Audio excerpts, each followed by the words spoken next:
Book open.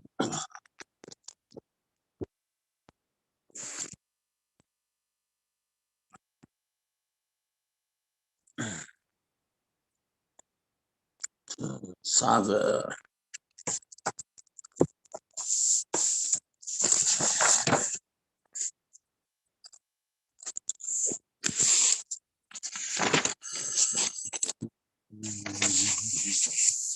So we talked about yesterday at some length the Choshen Mishpat, the blessed plate of judgment, and the way it functioned as a source of prophecy and so on.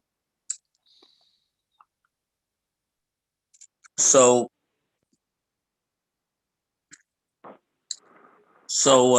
the Urim and Tumim themselves, so we know they had the breastplate in the second Beit HaMikdash, but didn't provide this prophecy on demand.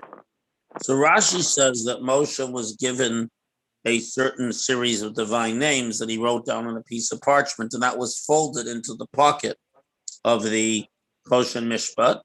Others say that the stones engraved by Moshe themselves were given this quality. So there's some discussion about exactly what the Urim and Tumim was, whether it was the object itself or whether it was something that gave the object its power.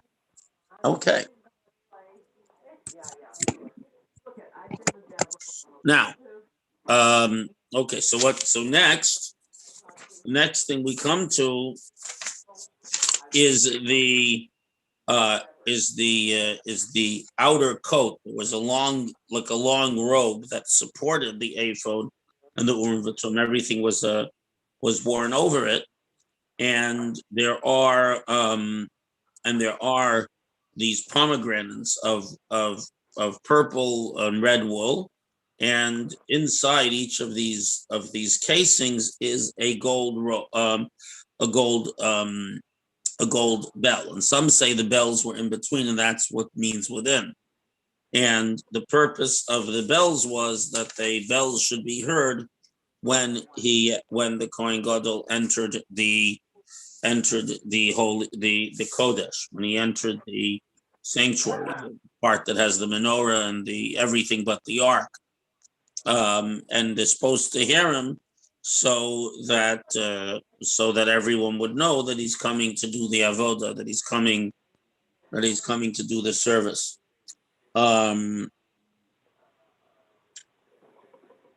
um, and uh, and um, and the and we see it, and it says the word Vanishma appears 3 times in the Baal HaTurim says Vanishma shall be heard. It appears 3 times in the Tanakh. Once here that the sound of the bells should be heard when he comes to do the service. Then the Jewish people said, all Hashem commands Nasa will do the Nishma and we will hear. And with regards to the Megillah, it says that the king's commandment will be heard. So because it's about the Vashti story, but it says the king's commandment will be heard because it is great. So from this we see that it says it is great, that the reading the Megillah trumps Torah study and trumps the Avoda. In other words, when the temple was standing, they would first read the Megillah and then finish the temple service. And by the same token, if you have a choice between Torah study and reading the Megillah, first you read the Megillah, then you go back to Torah study. So just a little hint in our pasuk to the relationship between Megillah and everything else. Okay. And then Rabbi, the Megillah is a rabbinic mitzvah, and right, but it's hinted many times, and but it says in the Megillah, and the king's command shall be heard because it is great, and we know the king is also in hidden meaning refers to Hashem. So from this we see, even though it's a rabbinic mitzvah, it trumps other mitzvahs, and this is hinted in the text of the Megillah itself. Because the rabbis have the power to give their mitzvot priority over others. And it says, so the next thing that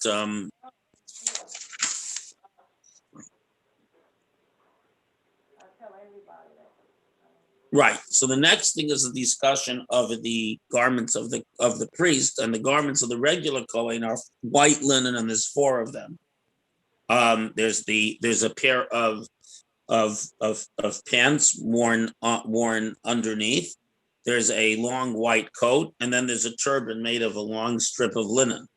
Then there is the belt, which is 32 amot, that's 48 feet long, and it was made of purple and red and blue wool and linen. So since it was shatnez, a mixture of wool and linen, it could only be worn in the temple. So the Kohen Gadol would put the Kohen would put the belt on upon entering the temple service, and would take it off right away afterwards, because you're not allowed to wear it except during the temple service. And in general, we find things like slaughtering, which are forbidden on Shabbat, but permitted in the temple. And the same thing with shatnez. And the reason is because the temple is a zone where everything is holy. So even things that are that are forbidden because they're not holy outside in the temple, inside the temple, many things are sanctified and holy.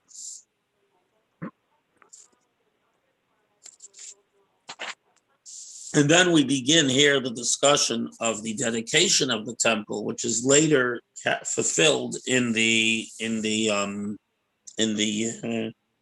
next piece, and in Shmini, in the next Chumash. But here there were 7 days of dedication before Aaron took over. So Moses was in charge the first 7 days, the 23rd of Adar till the 1st of Nisan. On the 1st of Nisan, Aaron took over.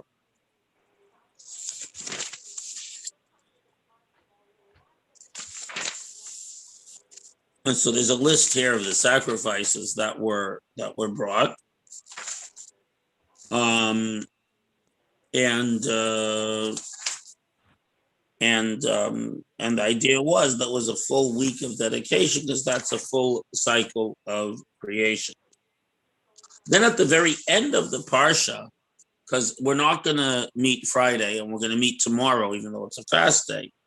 But the very end of the Parsha, you have